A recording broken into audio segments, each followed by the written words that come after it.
اللهم صل على سيدنا محمد وعلى اهله وصحبه وسلم. ازيكم حبايبي؟ وحشتوني قوي قوي قوي. النهارده ان شاء الله هنعمل مع بعض وصفه حلوه خالص والاطفال بيحبوها جدا جدا. هنعمل مع بعض الزبادي الابيض والزبادي بالفواكه.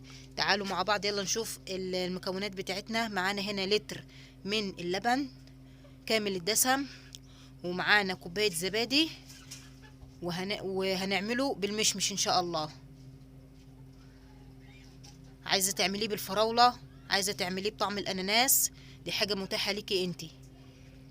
طبعا معايا هنا لتر من اللبن الدافي. لازم اللبن يا جماعه يكون دافي، ما يكونش سخن، دافي كده زي دمعه العين. تمام كده حبايبي. تجيبي الاول اللبن وتغليه، وبعد ما تغليه تسيبيه كده لحد ما يبرد خالص، لحد ما تلاقيه كده زي دمعه العين كده دافي. تمام. هناخد منه لتر، ومعانا كوبايه زبادي، وهناخد شويه هنحطهم في شفشف فاضي، وهنحط عليهم كوبايه الزبادي زي ما انتم شايفين كده حبايبي. يعني خدت شويه لبن من اللتر دي وحطيت عليه كوبايه الزبادي. تمام كده. عشان الزبادي ده عمليه التخمير هو اللي هيخمر لي اللبن، وهيخلي قوام اللبن هيحول يبقى زبادي. فاحنا دلوقتي كوبايه زبادي واحده بس، بلاش كوبايتين، كوبايه واحده. لكن لو كميه اللبن معاك كتيره حطي كوبايتين. تمام كده حبايبي. دلوقتي حطينا الزبادي وقلبنا كويس جدا مع اللبن. تقلبي على قد ما تقدري. تمام كده حبايبي. وبعد ما قلبت كويس جدا هاخد الخليط ده وهحطه على بقيه كميه اللبن اللي معايا، عشان اقلب بقيه الكميه كلها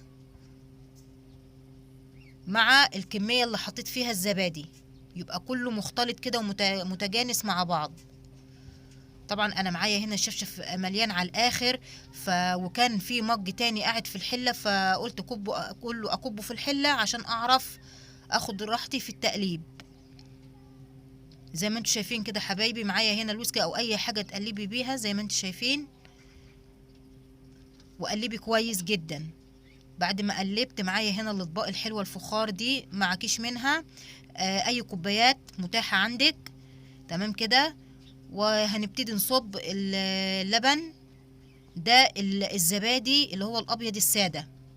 تمام كده. هنصب الاول كميه الزبادي الابيض. معايا هنا 4 اطباق من الفخار، هعبيهم كده على الاخر كده زي ما انتوا شايفين حبايبي.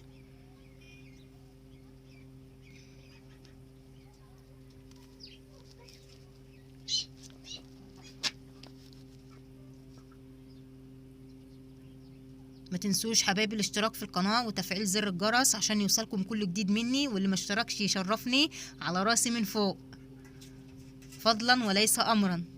ما تنسوش اللايك الحلو من ايديكم. دلوقتي انا بعد ما حطيت كمية الزبادي الابيض، انا سبت شوية عشان هعمل بالفواكه، سبت شوية من اللبن. تمام كده. جبت الجيلي اللي هو اللي بالفواكه، في منه بالفراولة وفي بالمانجا وفي بالمشمش وفي بالاناناس، الطعم المتاح اللي اطفالك بتحبه. فانا كان عندي مشمش، فجبت معلقة من الجيلي، معلقة كده كبيرة كده حلوة مليانة، وتحطيها على بقية الخليط وتقلبيه كويس جدا جدا زي ما انتوا شايفين حبايبي. طبعا هي كانت معلقة كبيرة على الاخر، انا حطيتها كلها بالمر.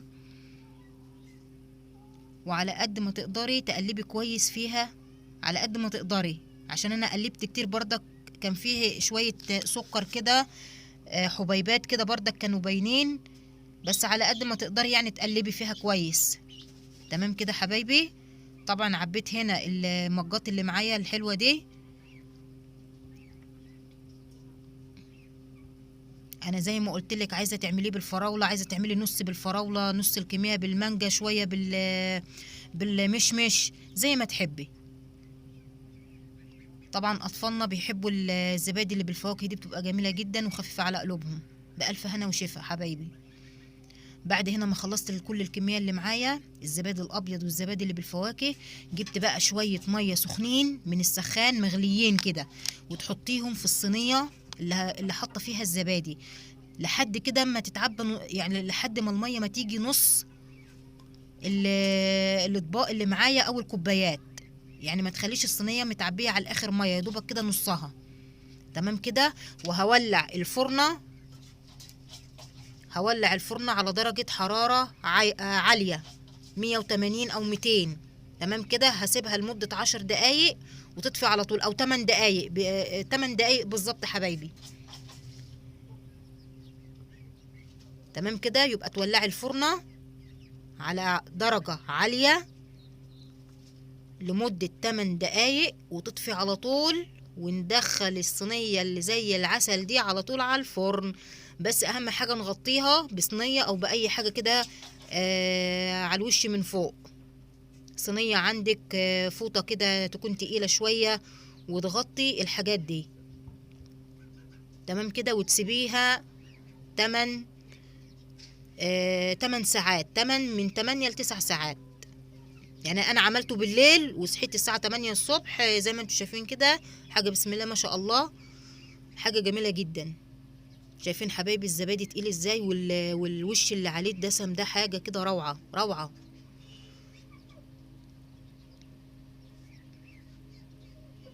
شايفين الدسامة بتاعته، حاجة كده في منتهى الجمال.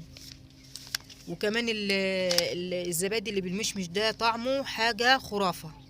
بألف هنا وشفا على قلوبكم حبايبي.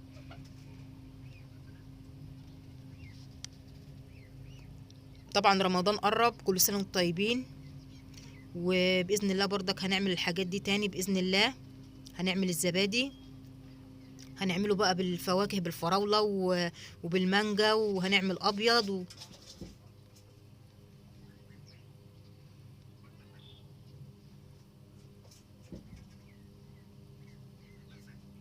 ايه رأيكم بقى؟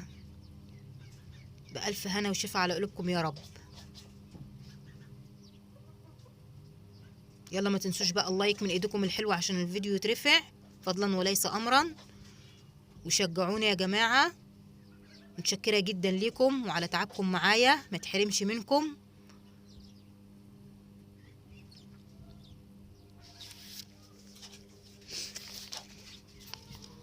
شايفين القوام متماسك ازاي؟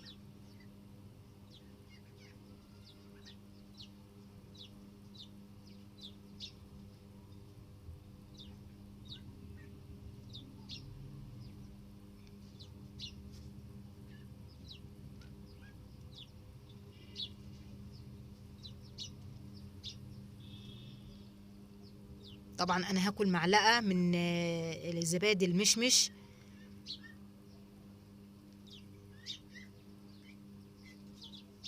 الله، ريحته جميلة جدا وطعمه يعني فوق الوصف.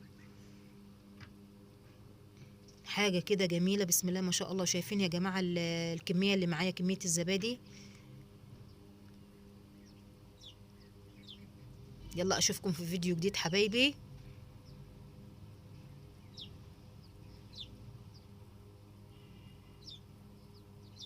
ومع ألف سلامة.